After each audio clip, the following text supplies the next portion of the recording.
G'day guys, M10Tam here. Today we're going to go through the volume features within Octane Render version 3. This video will be split up into 3 parts. The first video will be going over the basic volume settings.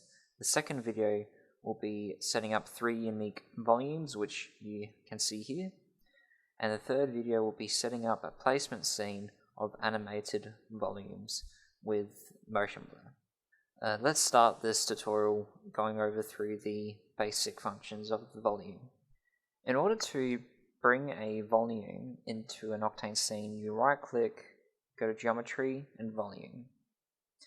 From here, you need to import a Vdb file, as this is the only thing that can be supported for volumes. When you import the VBD, you'll be greeted with a import settings. Here we have the import scale and level set. The import scale is what was the scale that you imported from your 3D package.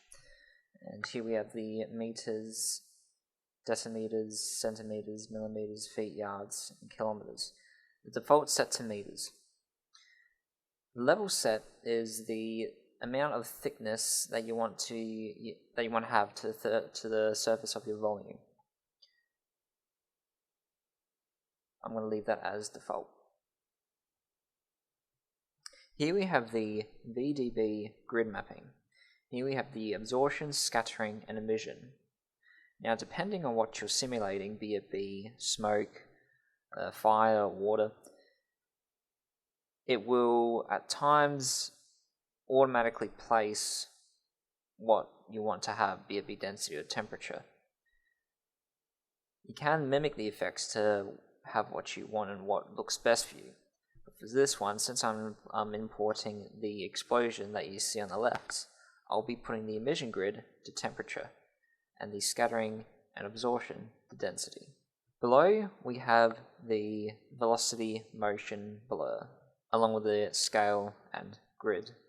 Octane currently only supports Vec3 type, which you can enable within Houdini. If you have any animation to your VBDs in terms of high velocity, be it steam, smoke, or high speed explosion, definitely check the box. And you can scale the amount of what you want. And press OK. So when you first get your explosion, or your volume, it will look black. It will look like a black mat. So how do we make this into a normal looking volume, smoke? Within the VDB, there are a few set of options here. The first ones you see is the density.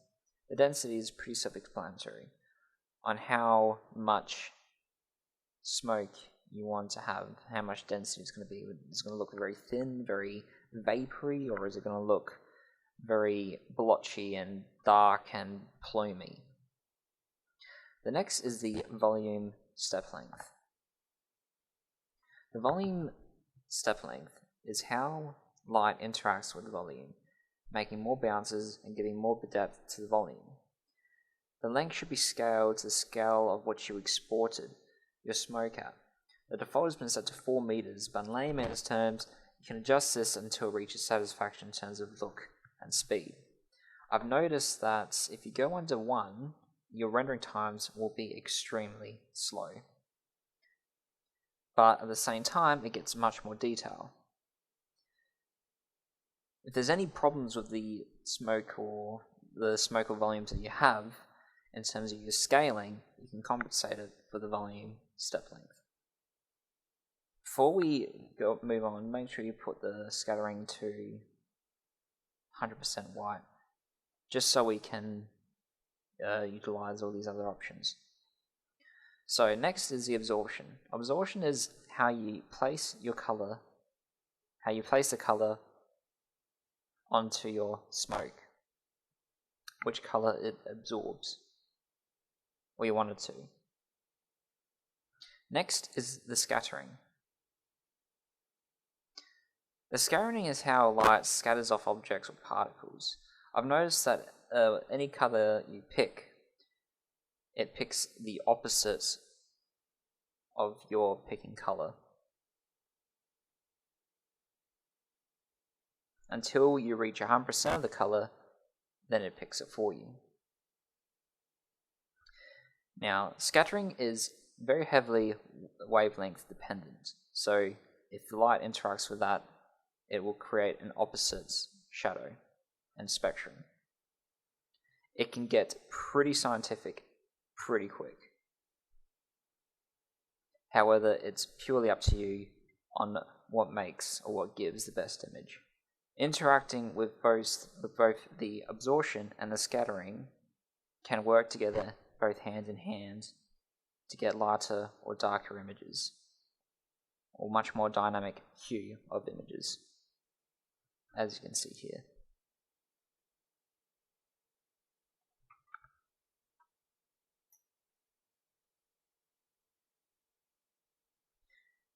Now, in both the absorption and scattering, you see a ramp. In this ramp, you can assign different color gradients to your image. I'll be going through this in a separate tutorial. Next is the scattering direction, where you want your scattering to be directed at. On one end, one side is biased in one direction, and the other side is biased in the other, where 0 is finding a nice combination of each. Next is the emission, where you can assign emissions to your texture. Let's give this a bit of a test run. Here you have black body and texture emission. Let's chuck on a texture emission. And let's put down the environment just to see the effect.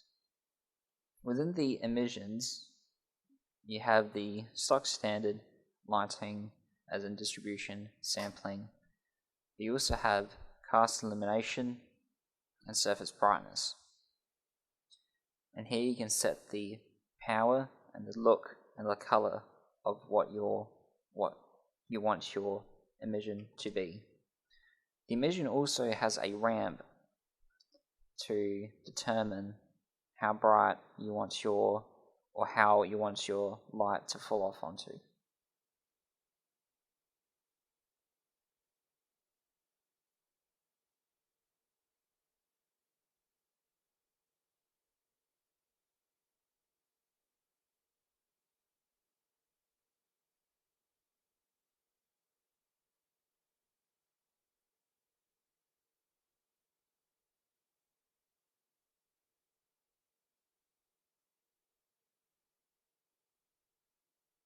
As you can see here.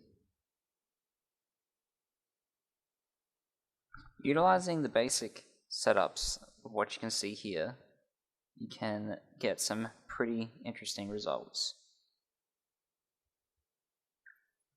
Here is an example that I have with a density of 18, a volume depth of 0.5, so it's pretty detailed, which means the rendering is fairly slow. An absorption of red, scattering at white, and the scattering left at default. You can get some very highly detailed work, but it also depends on how much detail you put your exporting at.